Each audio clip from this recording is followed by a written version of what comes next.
Our next instalment after the lesson on oscillations, and this lesson deals with waves. Okay, let's take a particle. And I think you've seen this demonstration already in the Slinky. However, we can make that particle oscillate back and forth. Remember, the first lesson was dealing with oscillations. And if that particle oscillates back and forth, or to make it a little easier, shall we do these as a line of the tops of Slinky springs, then what takes place is it moves back and forth, and what we have is we get these series of points in which they're compressed and points in which they're stretched out. So points in which they're compressed, let's make it look even more compressed, and points in which they're stretched out. And what looks as though is happening is a wave is travelling along this, in this instance, a Slinky spring. We have these areas of compression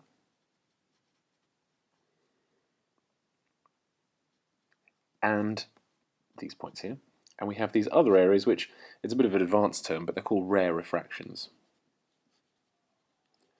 Don't worry if that doesn't sound very familiar to you. And this is its direction, so where it is travelling.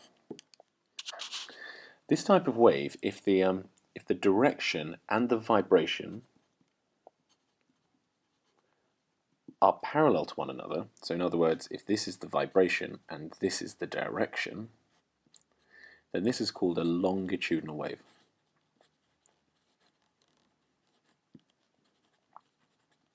Okay, and all of waves fall into one of two categories.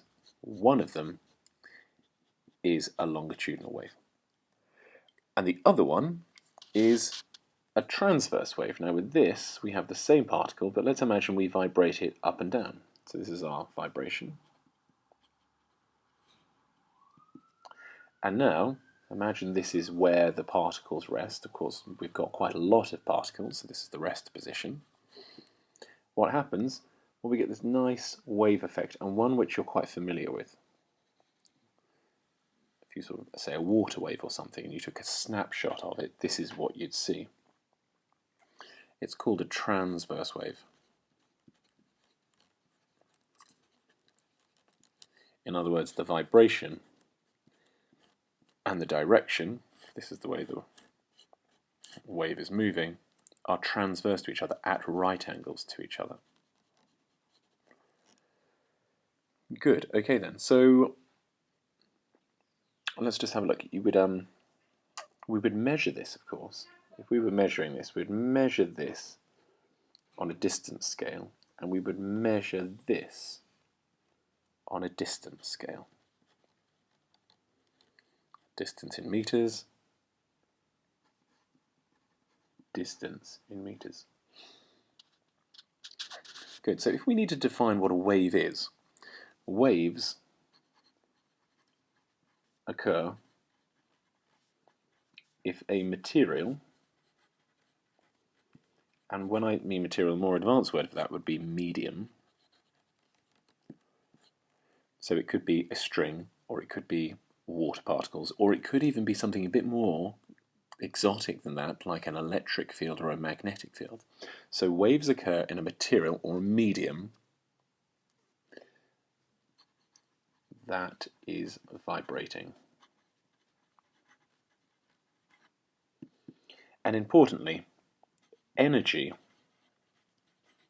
is transferred.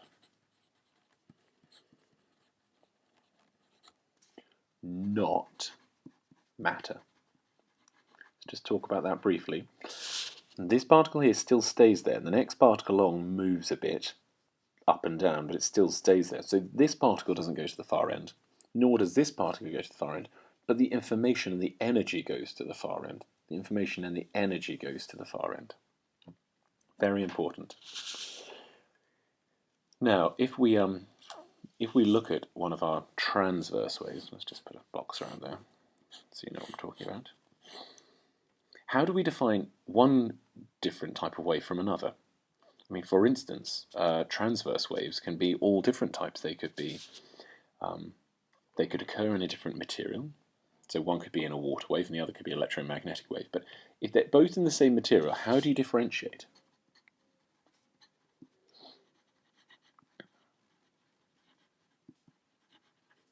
between two waves?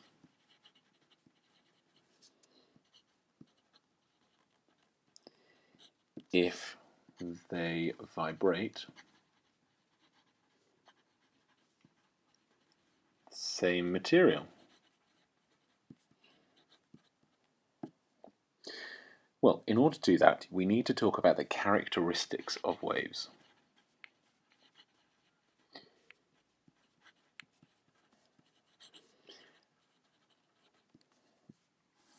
And the characteristics of waves fall into four categories. Let me just draw out the wave again. Here is our wave. We're going to use transverse wave. Transverse wave is the one that's most often used. There it is there. And if they're all vibrating in the same medium, how do we differentiate them? Well, first one is the height at which it is from its resting point. So if this is where it's rested and then it's being vibrated up and down, this point here, this distance here is the amplitude, measured in meters. In other words, it's the maximum displacement, because this is a displacement, this is the maximum displacement from its rest point.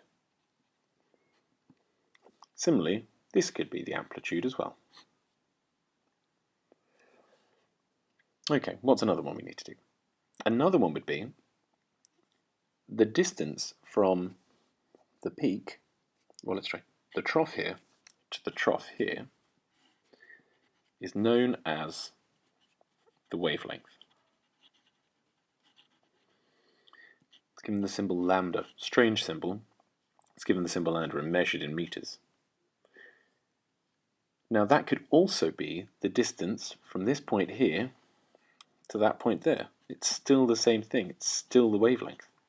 As is from the top to the top. That's still the wavelength.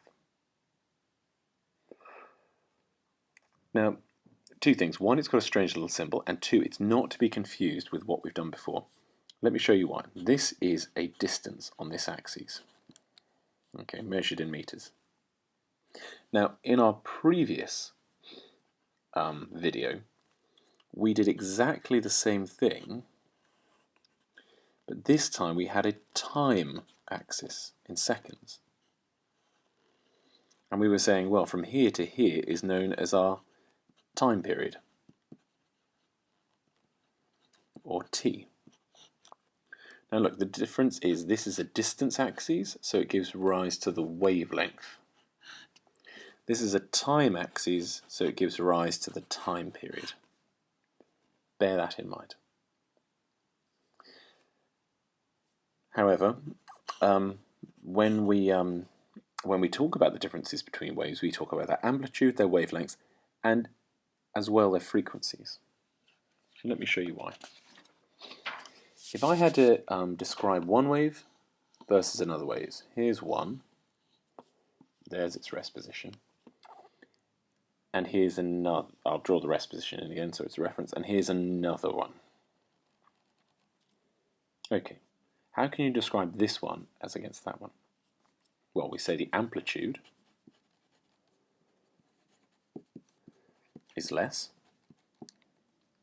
We can also say, if that's the wavelength between that point there and there, and this is one wavelength, wavelength is greater. What about the frequency?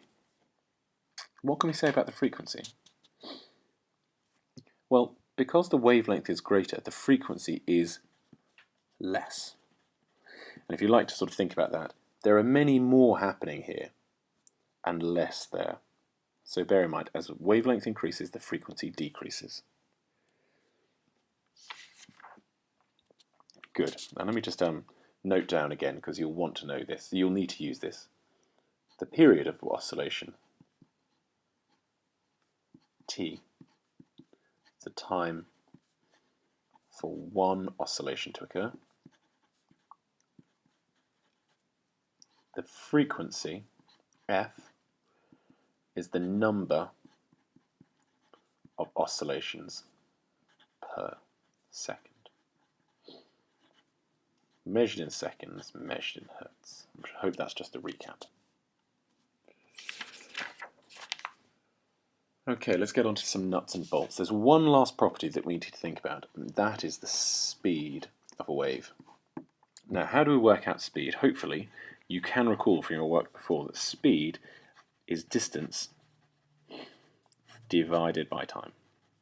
Speed in meters per second, distance in meters, time in seconds. Okay, going to look at our wave. Well, let's imagine we took one time period. Okay, so we'll call this a period. So in one time period, how much of a wave has occurred? Well, it's the wavelength. Yep. One time period, one wavelength has occurred. In one time period, one wavelength has occurred. I'm going to draw your memories back to the idea. Let me just write that out again. Velocity is lambda multiplied by 1 over the time period. I hope you can see that these are identical. Just a different way of writing it. Can you remember as well, we said the frequency is 1 over the time period. So therefore, surely, we could substitute 1 over the time period for the symbol f. So therefore, v is f times lambda. The speed is the frequency times the wavelength. And there is a triangle to help you remember this as well. V f times lambda. That's really critical, of course. Of course, we've got hertz for the frequency and meters for the wavelength, and therefore meters per second. Okay, excellent. So all we need to do now is work out how to use that equation. Remember, what we've done is we've worked out two different types of waves, longitudinal and transverse. We know what the amplitude is, the wavelength. We're remembering what the frequency and the time period were from the last time. And now we've worked out how to work out the speed. So let's give you some examples then, okay? Prior to that, hold on, let's just go back to this very quickly. I will give you two notable speeds. The speed of sound is 330 meters per second, and the speed of light is 3 times 10 to the 8 meters per second. Probably ones to bear in mind. Lots of questions will use that. Okay, here we go. Right, let's imagine we have a microwave. And a microwave, so examples. A microwave, which has a speed the same as the speed of light.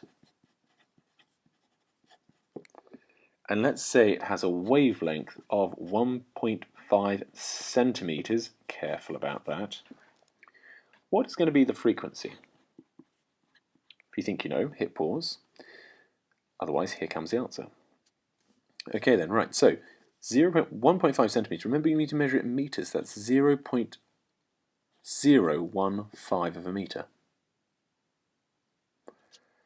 Frequency, if we take our triangle again, gives us, cover up the frequency, and it gives us speed over wavelength. So that gives us speed, 3 times 10 to the 8, divided by 0.015.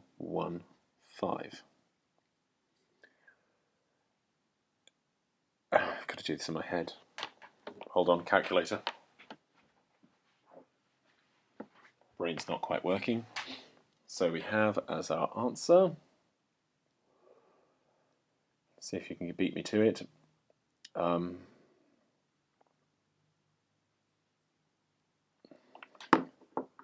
2 times 10 to the 10 hertz. That might look like a huge number. It is a huge number. Light does have a huge frequency. Okay, what about this one? A TV signal has a frequency of 3 times 10 to the 9 hertz. You know the velocity of light. What is the wavelength? If you think you know, hit pause. Otherwise, here comes the answer. Right, okay then, first of all, let's work out wavelength. Cover that up. Velocity divided by frequency. There we go, velocity divided by frequency. Simply, you just substitute in the numbers. And luckily, we have some nice round numbers here that cancel out, giving us 0.1 of a meter. 0.1 meter. So if you were to see TV signals, not that we can, but if you were, 0.1 of a meter, 10 centimeters would be the distance from a peak to a peak. Okay then, what about number 3? Let's imagine we have a sound. Let's have we have a sound which has a wavelength of 1.3 meters. What is the frequency? If you think you know, hit pause. Otherwise, here we go. Frequency is velocity divided by wavelength. That gives us a velocity of, this time it's 330 meters per second because this is sound. And 1.3 is our wavelength. That gives us a total of 253.4 hertz. Brilliant. And then the last one, a little bit trickier this time. Actually, we've got another one after this, sorry, penultimate one. Let's imagine we have a time period of 0.01 second, 0.01 second, let's write that again, 0.001 of a second for a sound wave. What's the frequency going to be? And there's 2 steps for this one, so if you think you know, hit pause, otherwise here comes the solution. Okay, so frequency of the sound wave would be, well actually this is, yeah, okay, I tried to make this difficult, but actually it's super simple, it's just 1 over the time period. However, I was sort of implying that we would go velocity divided by do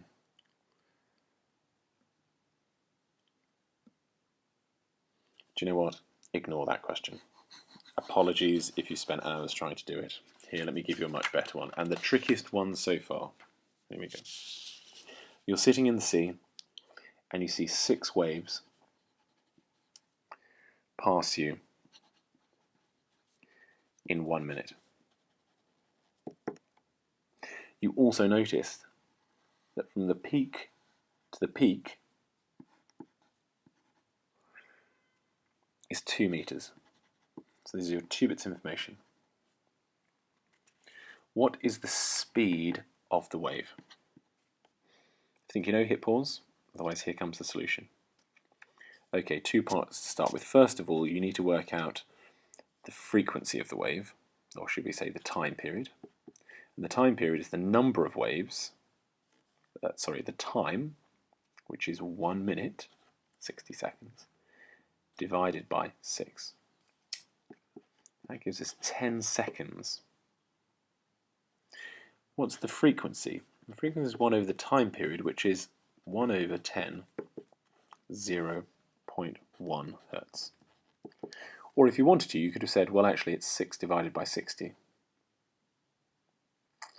Okay, we know that 2 meters is a wavelength, so therefore, V is F times lambda. F is 0.1 times by the 2 meters, giving us 0.2 meters per second. quite slow in that account on all accounts.